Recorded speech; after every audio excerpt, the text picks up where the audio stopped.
We are docked for the night in Smith Island, tiny fishing town. There's only like a dozen houses, all painted white, just like, this is the kind of thing you see in paintings.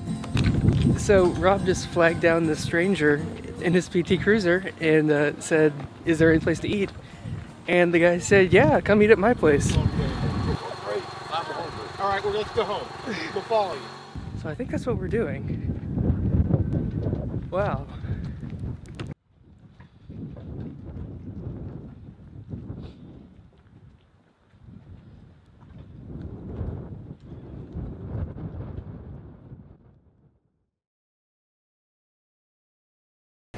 Last night we struggled through the storm and made it to shore in one piece. And I took the time to celebrate with the crew by giving out these custom hats I made just for this trip. I have a gift for every one of us here. Okay. Really? Like a kind of a... Like an actual gift to celebrate the first day of our cruises. Oh my gosh. Oh! Look at that!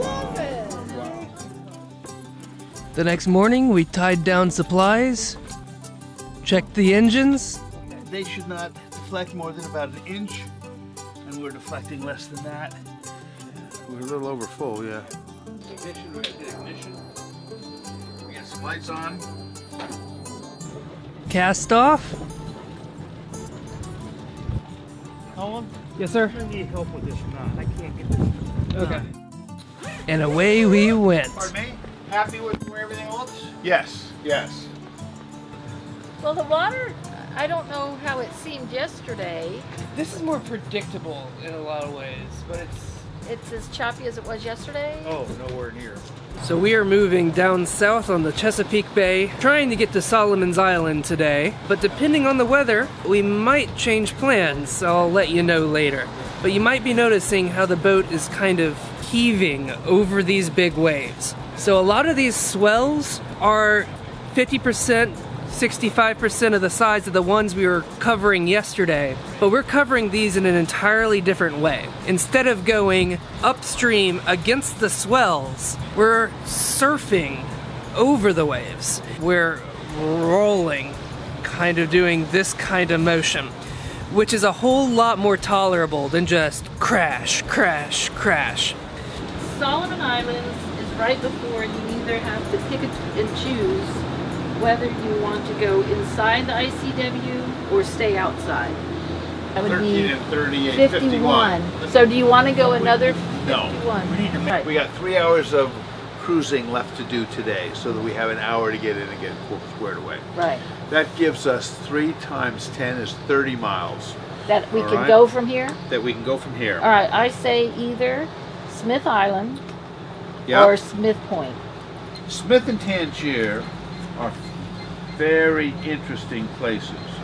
Interesting places because once upon a time, and it wasn't so long ago, that you could barely understand them out there because they were speaking the King's English.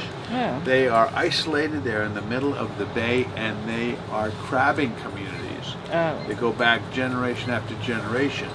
We are losing both Tangier and Smith as Right. we are losing the industry that has supported them for generations. And we are seeing a wonderful part of Americana vanishing. All right, so does that mean you want to? So, having said that, thank you, George. Thank you, that was awesome. Now where do we want to go? Now where do we want to go? Intermission, a little break here. Yeah.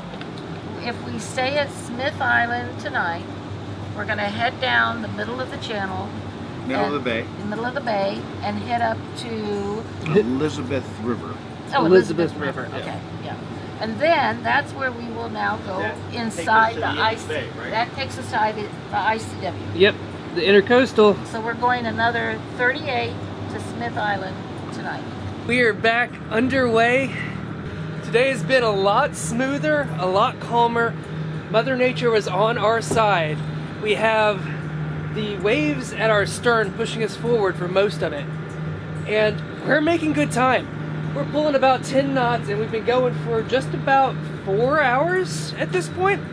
So there was one issue with those waves pushing us forward, we got into what was called a quartering sea, which I had never heard of before, but apparently is super dangerous. Water comes from just the right angle behind the boat to pick up the stern of the boat, push it faster than the front of the boat, so your boat gets pushed sideways going at speed, and it can capsize a boat.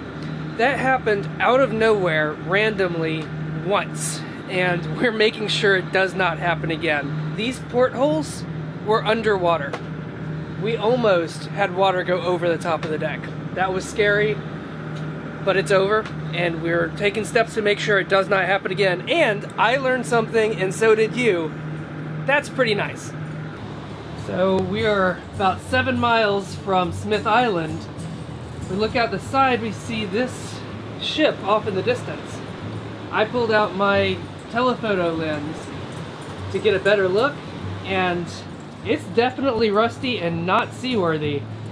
We can't seem to find it listed as a hazard on our charts. Very interesting, very strange. And that's it. We are docked for the night in Smith Island. This is the kind of thing you see in paintings. The village and this marina are at the end of a very narrow and specific channel with markers that change every 15-20 feet sometimes. But it's just big enough to get the boats in that you need. So this marina is honor system. It has a drop box. Here are the rates for boats and daily versus overnight.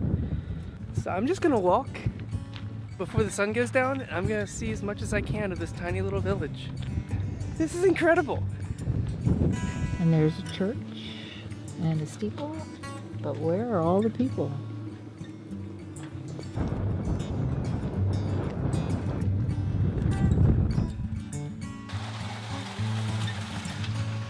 Have a nice one. No, we're following. Right here. Oh, hey. There he I'm not is. gonna let nobody go hungry. That's not gonna happen. I'm Rob. Rob, my name's Patrick. Patrick, nice to Everybody meet who you. knows me calls me asshole. Asshole, this I'm is Colin. Colin. Great to meet Pleasure you. to meet you. George. George. And here's the better half of the whole team, I'm Sarah. not Parkhurst. All right, you can do that. Matt, well, look at that. Reach your morning freezer, get something to eat. We're gonna go upstairs, cook you something. I'm gonna leave that to I know. Who wants a beer? Colin, you want a beer? I'll take a beer. Thanks, sir.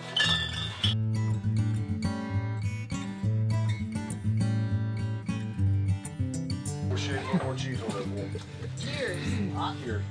Cheers. Cheers. What a Cheers. Oh, this is amazing. Absolutely. Yeah. Hang out with us, Colin. We have a lot of good times. We meet a lot of good friends. What you want to do tomorrow, Yes. about 8:30, you watch the water. There's going to be a Carnival cruise liner going to. Get out. Follow them south. And it's a nice ride behind one of them. I don't give a shit if you got 20-foot waves. You get behind one and they're breaking your waves for you. Yeah, absolutely. Colin, did you make a mental note of that? I have an actual note of it here. Go south, young man. Go south. Who's the one who's lived here? Linda, are you from this area? No, I'm from Jersey. You're from Jersey. Well, who's from this area? Rocky? I'm Baltimore. I'm the closest, Ocean City. The men on this island work. It doesn't matter if they have icicles hanging from their nose. They will. They still work. We have gentlemen on the island that are in their 80s that leave at 4 in the morning and come back at 3 in the afternoon. Every day, 6 days a week. This is a lifestyle and a culture that cannot be surpassed by anything. There's no harder working culture on the earth that I could go. I'll rephrase that. In the United States. There you go. There is no harder. There's harder working cultures around the world. I've seen that with this island. I will tell you, however, the hardest working people on this island are not the men. And I hope the world hears this. The women of Smith Island are the hardest working women in the world. We're looking That at I right can now. assure you. Amen. They are the hardest working women on the world. Appreciate They not it. only take care of their families, but they take care of what the husband brings in for, the crabs, they pick them. The women on this island are amazing. They really are. It's very hard to understand some of them. Very, very hard. They speak the King's English with An accent. Southern slaw. Wow, that's an understatement. An understatement, an accent. That's like calling a Cadillac, you know, a nice car. You know, it's really hard to understand some of them sometimes. So this is truly an island. Yes, ma'am. So how'd you get your vehicle over? It's a son of a bitch. We have a local restaurant, Harborside. Yeah. It's open? No. It's open from 7 in the morning, or no, from 6 in the morning until about 7:15 in the morning. Oh, on weekdays. For coffee, and then it opens up at 11 to 4. 6 days, but 6 days they go open Saturday to Sunday. Nothing's open on this island. Wait, we picked a Do good not time to dare come. start a lawnmower. Ah. Do not dare start a chainsaw, drive a nail, or have a saw No going. work on Sundays. I work on Sundays. The church is right there. I saw it. Yeah. Elder Junior, one of my best friends in the world, Junior Evans, great man. Walked out of that church in a 3-piece suit, stood at the base of the roof on the edge of the road, looking at me. Come down off the roof. Sir, can I help you with Yeah, something? absolutely. He said, see that building over there? You heard them bells a while ago? We're having church. Oh. Today's Sunday, it's a day of rest. On this island, it's a day of rest. It was on Sunday. And it was just the look on his face. But on this island, it's a day of rest. Okay. If lightning strikes a building, We maybe. let it burn. We let it burn. America, you're gonna like this. Rocky and I are leaving a job, and it just got dark. Hold on. Rocky knows what's coming. Rocky knows what's coming. We're coming down the road, and Rocky goes, "What the fuck is that?" And I look up, and over top of the church is 2 of the brightest lights you've ever seen, and they're about a mile apart, and they're not moving. And I shut the motor off, and I listen. There's not a sound in the sky. There's 2 big goddamn eyes just looking at you. And Lynn, am I lying? I have it on video. It's the brightest goddamn thing you ever seen in your life. It was like 2. It looked like a DC-9. It was a quarter mile away, and it was stuck in the air. Wow. Like time just froze. It just and dude, let me talk about. We had everybody on the island out in the road looking at it. I'm trying to figure out what the hell it is, and then one of the captains, Dale, his wife, Miss Janet, pulled it up online and told us, "You dumbasses, it's Venus and Jupiter." They've been there forever. We're out there shitting ourselves thinking there's very few 3rd generations on this island, very few 2nd generations on this island. It's a dying culture. It's a dying culture. We have our own school, Yeah, I was gonna ask. but But it's done. it's done. I mean, like, what do they have? 2 people, 2 students? 2 or 3 students now. Yeah. At one See. time, there was 30 students in this school. The kids are just You're moving a away. school teacher. You'd like that, wouldn't you? Had 2 kids in your Yeah, class. I You were only about 100 yards from the school when you folks ran across me. Oh, okay. And this guy's in the middle of the road. And again, I have to apologize. I get yelled at all the time for going too fast, and this guy's in the road. But Jesus Christ, they brought a cop over. That's right. Hold on.